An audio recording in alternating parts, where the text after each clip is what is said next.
අපි යමුකෝ මේ ක්‍රිකට් ක්‍රීඩා පැත්තෙන් ඔබ දැන් ඉන්න ගමන් පාසලේ බ්‍රේක් එකක් දුන්නාම ක්‍රිකට් අතක් ගහනවා බෝල් අතක් ගහනවා අපි එහෙමනේ කියන්නේ තව කොහේ හරි යාළුවොත් එක්ක ගියාම පොඩි ටූර්නමන්ට් එකක් ඕගනයිස් කරලා ගහනවා හැබැයි එහෙම බෝල් එකක් ගැහුවා කියලා ක්‍රිකට් මැච් එකක් ගැහුවා කියලා අවුරුදු කාලෙදි කමේ විවාහක අවිවාහක ගැහුවයි කියලා මානව ප්‍රාග්ධනය වෙන්නේ නැහැ මානව ප්‍රාග්ධනය වෙන්න නම් මේක ඔබ හොඳට පුරුදු පුහුණු වීම කරන්න ඕන මේ තුල හොඳ දැනුමක් ගන්න ඕන කාලාන්තරයක් තිස්සේ නිරත වෙලා දැන් දන්නව පන්දු එනකොට කොහොමද ගහන්නේ එහෙනම් විරාට් කෝලි යන්න මානව ප්‍රාග්ධනය ක්‍රිස්ටියානෝ රොනාල්ඩෝ හොඳ මානව ප්‍රාග්ධනයක් එයා ඒ නිරත වෙලා ඉන්න ශාස්ත්‍රය සම්බන්ධයෙන් විෂය දැනුමක් හොඳ තියෙනවා ඔහු ආපු මුල් කාලේ මානව ප්‍රාග්ධනය නොවෙන්න පුළුවන් කවුරුත් ආපු ගමන් මානව ප්‍රාග්ධනය වෙන්නේ නැහැ එතන යා පුරුදු පුහුණු වීම කරලා කැපකිරීම කරලා ඒ තුලින් අත්දැකීම් හොඳ ප්‍රමාණයක් අරගෙන හොඳ කුසලතා ඩෙවලොප් කරගෙන ඔන්න පත් වෙනවා නම් අපි කියනවා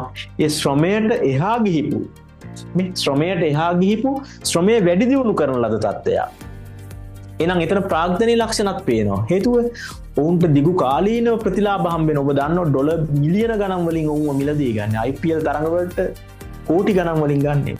හැබැයි ඒ ඔහු කාලාන්තරයක් තිස්සේ ඔහුගේ හැකියාව තුළ ගොඩනගා ගත්ත වටිනාකම්.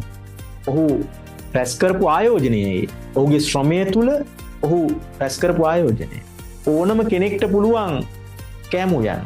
අල ගෙඩියක් ගත්ත ලුණු ගෙඩියක් ගත්ත කපන්නලා උයන්න පුළුවන්. හැබැයි අබිලිස් සිල්වා ඒක තමන් ඒ සූපවේදී කටයුත්ත තුළ නිසි විෂය දැනුම අරගෙන සමහර පිටරට ගිහිල්ලා ඒගොල්ලෝ අධ්‍යාපන හරහා ඒ ශාස්ත්‍රය තුලින් දැනුම අරගෙන හොඳට පුහුණු වීම කරලා හොඳ කාලාන්තරයක් තිස්සේ අත්දැකීම් අරගෙන මේ ලබන ඒ ගුණාංග සමුදායෙන් තමයි ඔහු මානව ප්‍රාග්ධනය බවට පරිවර්තනය වෙන්නේ.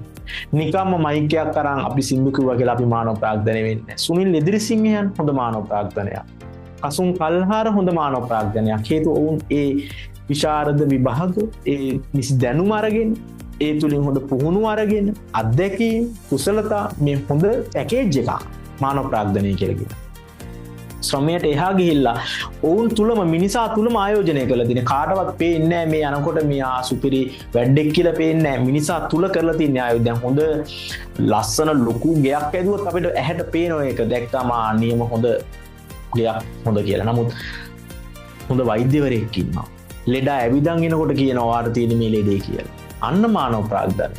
හැබැයි ඒ වෛද්‍යවරයා පාරේ යනකොට අපිට පේන්නේ නැහැ මේක. එහෙනම් ඒ ආයෝජනය කරලා තියෙන මිනිසා තුල right මිනිසා තුල කරපු ආයෝජනයේ ප්‍රතිඵලයක් ලෙස තමයි මානව ප්‍රාග්ධනය එළියට එන්නේ. ඔවුන්ගේ ශ්‍රමයට වටිනාකමක් එකතු කරගෙන තියෙන්නේ. ඒකට නිසි අධ්‍යාපනය, නිසි දැනුම, නිසි පුහුණුව සහ අත්දැකීම මේ තුලින් ගන්න මේ පැකේජ් එකට අපි කියන මානව ප්‍රාග්ධනයක් කියලා.